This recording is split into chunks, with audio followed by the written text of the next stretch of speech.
یسوع مسیح کے پرفضل نام میں آپ کی سلامتی ہو اور خدا کی طرف سے آپ کو فضل اور اطمینان حاصل ہوتا رہے۔ ہم رومیوں کے خط کی تفسیر کے تعلق سے، اس کے گہرے مطالعہ کے تعلق سے آج ہم 16 سے 18 آیت تک مطالعہ کریں گے اور 16 سے 17 آیت تک ہم غور کریں تو یہاں پر انجیل کی قدرت کو بیان کیا گیا ہے۔ کیونکہ میں انجیل سے شرماتا نہیں، اس لیے کہ وہ ہر ایک ایمان لانے والے کے واسطے پہلے یہودی پھر یونانی کے واسطے نجات کے لیے خدا کی قدرت ہے، اس واسطے کہ اس میں خدا کی راست بازی ایمان سے اور ایمان کے لیے ظاہر ہوتی ہے، جیسا لکھا ہے کہ راست باز ایمان سے جیتا رہے گا۔ اور جب ہم 18 آیت سے آگے پڑھتے ہیں تو یہاں پر یہ آگے 18 سے 28 آیت تک ہم غور کرتے ہیں تو انسان کی خطا کاری کے بارے میں بیان کرتی ہے۔ تو یہاں پر لکھا ہے، کیونکہ خدا کا غضب ان آدمیوں کی تمام بے دینی اور ناراستی پر آسمان سے ظاہر ہوتا ہے، جو حق کو ناراستی سے دبائے رکھتے ہیں، کیونکہ جو کچھ خدا کی نسبت معلوم ہو سکتا ہے وہ ان کے باطن میں ظاہر ہے، اس لیے کہ خدا نے ان کو ان پر ظاہر کر دیا، کیونکہ اس کی اندیکھی صفتیں یعنی اس کی ازلی قدرت اور الوہیت دنیا کی پیدائش کے وقت سے بنائی ہوئی چیزوں کے ذریعہ سے معلوم ہو کر صاف نظر آتی ہے، یہاں تک کہ ان کو کچھ عذر باقی نہیں، اس لیے کہ اگرچہ انہوں نے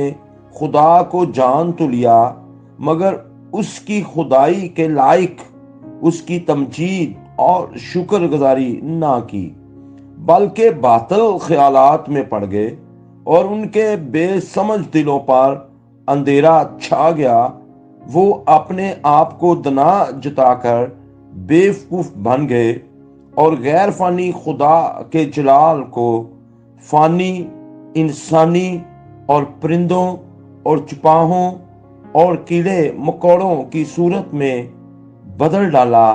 اس واسطے خدا نے ان کے دلوں کی خواہشوں کے مطابق انہیں ناپاکی میں چھوڑ دیا کہ ان کے بدن آپس میں بے حرمت کیے جائیں، اس لیے کہ انہوں نے خدا کی سچائی کو بدل کر جھوٹ بنا ڈالا اور مخلوقات کی زیادہ پرستش اور عبادت کی، یہ بنسبت اس خالق کے جو ابد تک مموت ہے، آمین۔ اسی سبب سے خدا نے ان کو گندی شہوتوں میں چھوڑ دیا، یہاں تک کہ ان کی عورتوں نے اپنے طبعی کام کو کے خلاف تباہ کام سے بدل ڈالا، اسی طرح مرد بھی عورتوں سے طبعی کام چھوڑ کر آپس کی شہوت سے مست ہو گئے، یعنی مردوں نے مردوں کے ساتھ روح سیاہی کے کام کر کے اپنے آپ میں اپنی گمراہی کے لائق بدلا پایا، اور جس طرح انہوں نے خدا کو پہچاننا ناپسند کیا، اسی طرح خدا نے بھی ان کو ناپسندیدہ عقل کے حوالہ کر دیا کہ نالائق حرکتیں کریں، پس وہ ہر طرح کی ناراستی، بدی، لالچ اور بدخواہی سے بھر گئے اور حسد، خون ریزی، جھگڑے، مکاری اور بغض سے مامور ہو گئے۔